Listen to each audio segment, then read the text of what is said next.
Hi everybody, and welcome back to a new video of the Reef Life with myself, Dutch Reefer. Now, it's been a while since I've shot my last video, and quite a lot has changed in the meantime, as you can see by this brand new tank. So I've gone ahead and bought myself a new Reefer G2 425 XL, and I'm here today to give you a little preview of this new tank, while also explaining a bit about the changes that I've been undergoing over the past few months, since it's been quite a few months since my last video. Quite a lot has changed in my reefing life. So first of all, let's get the big thing out of the way, quite literally and figuratively, since this big tank is going to go away. I'm going to remove everything from this tank. As you can see, I've already removed quite a bit already.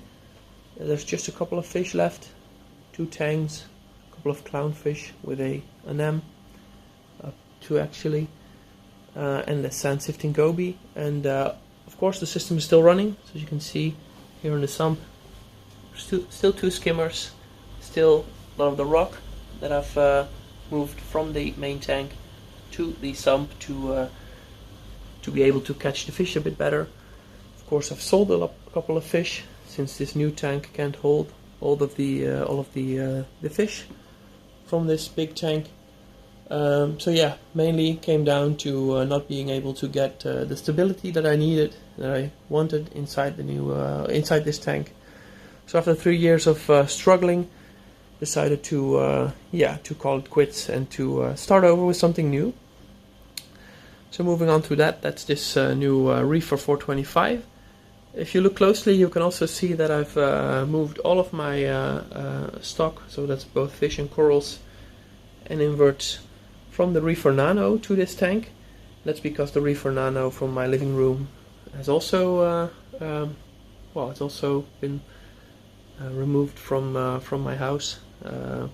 Decided to get back to just one tank, so I'm able to focus on one tank only, and being able, at least trying to get the stability, keep the stability there, because of course starting a new tank, everything is still fresh. But now that the goal is to keep it looking good and to keep it thriving and growing. So yeah, that will be my challenge for the upcoming months, years, and of course I'm going to take you on this journey, starting with this new video. So let's kick it off. As I told before, the fish and corals I moved from my previous tank, from the Reefer Nano. But first, let's get into some details about the Reefer 425 XL G2, since that's what you're probably here for.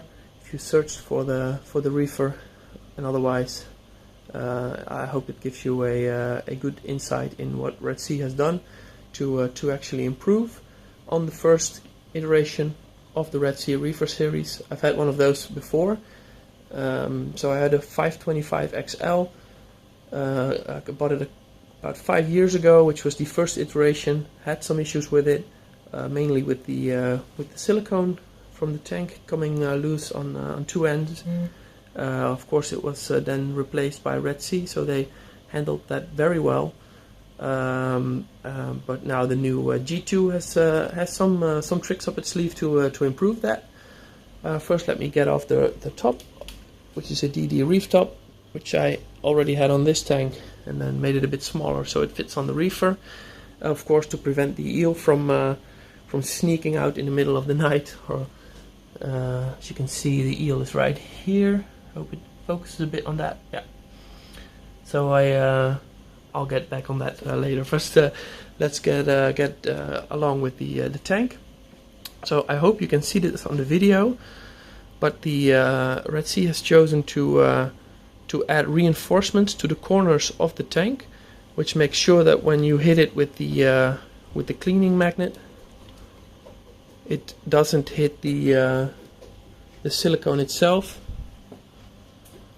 but it will actually hit the triangular bit of plastic that they've added to it, and to make sure that you don't create any gaps in between the silicone, since that was what's the main issue that was seen with these tanks.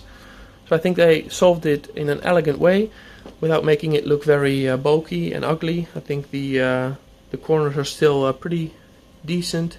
It's a bit wider than it was before, but then again, for a bit of extra security, that's definitely worth it.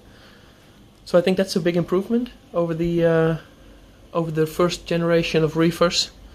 The second thing that they improved is the flow from the sump. So now there's actually two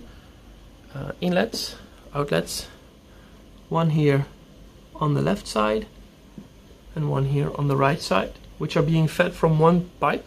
So you just need one pump to feed both of these, and then all the water is being fed into the tank and can only exit through this central unit here at the front, where in the past there was also a bit of space at the sides.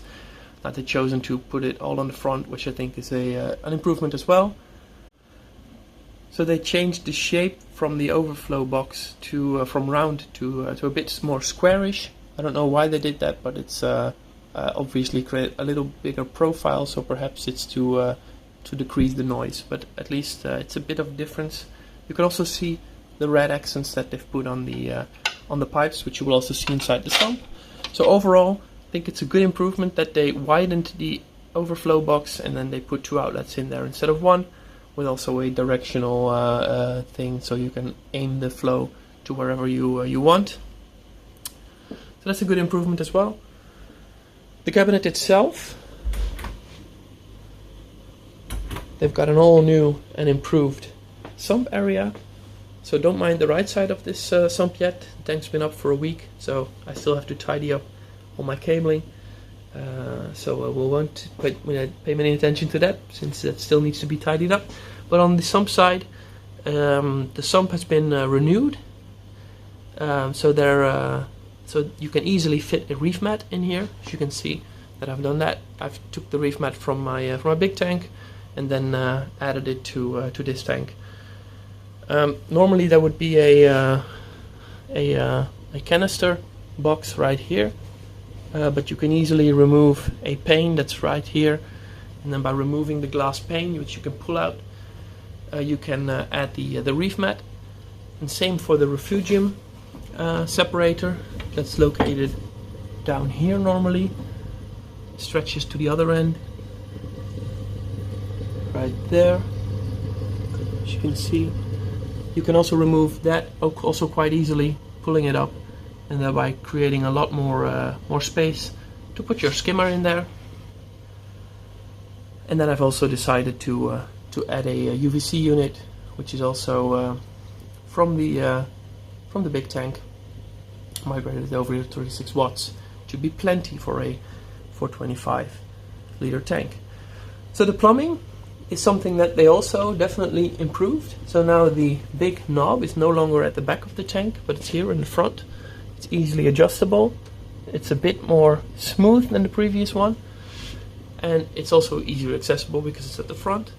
And Red Sea has claimed that they also increased the efficiency, or the way you can adjust the flow with it, with a bit smaller steps. That's also perhaps why it turns a little more smoothly, and then again also prevent it from clogging up by changing the mechanics for a bit. The only downside for me is that by removing the refugium pane and the other pane, which is right here, I can no longer fit the ATO unit here, because it's quite wide, actually up until about here, and that way there's only about this much left for the skimmer. As you can see, the profile for the skimmer is a lot bigger, so I'd either have to pick a very, very small skimmer to be able to fit it to the right side, or remove it altogether and use for a different choose for a different ATO solution, which I did. So it's a bit of a change. I don't know if it's good or not good. I'd rather had the glass ATO unit in here, but as you can see, that clearly doesn't fit. The 525, however, has a bigger sump area, and also the sump itself is a bit bigger. So I think with the 525 and the 625, you'll be able to use both the ATO unit, a skimmer, and a ReefMat in that combination without issues that it won't fit. So I think those are the main improvements of the G2 series of the Reefer. Otherwise, the glass is still very clear, as you can see, and they kept the things that made the Reefer wonderful tank still intact. So I think some noticeable improvements that made this tank even more enjoyable than it already was previously. There's some other small details, like when setting up the tank itself, the little knobs that are under it to adjust it on the floor. They adjusted that a little bit, as you can see. So there's a little bit more of them. They're easily adjustable by using a wrench, and easily to level it out on your floor as you need. So that's it about the tank itself. Then a little bit more about the inhabitants and the way. So for flow, I've chosen to go with the AI's Nero 5s, which I bought from someone. I have 3 of them. 2 of them were already inside my old tank, which is why they're a little bit more brown, since they've already been used and I haven't properly cleaned them before putting them in this tank, and the other one has. But there's 3, and they provide plenty of flow for the entire tank to keep everything moving nice and smooth. As you can see by the shimmer on the floor of the aquarium, that there's not too much flow, but enough to keep everything moving and to keep everything healthy, keep the water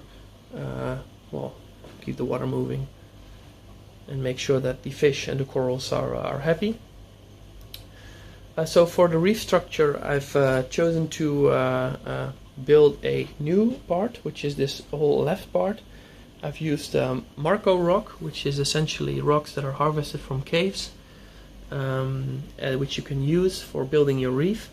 It will take a little while longer to purple up, and there's still a big contrast with, for example, the reef bone that's on top of it, which is from real reef rock, which is very purple, straight from the box, which was already in my old tank. And then I've used some reef branches as well to create this bit of a bridge underneath or over here, to give it a little bit more roomy configuration. And then this right part is for the people that have watched my nano tank before. This is the reef pillar that came out of my Red Sea REEFER nano tank. So that was already dialed in and running smoothly in my nano. So it's a combination of both new rock, the rock from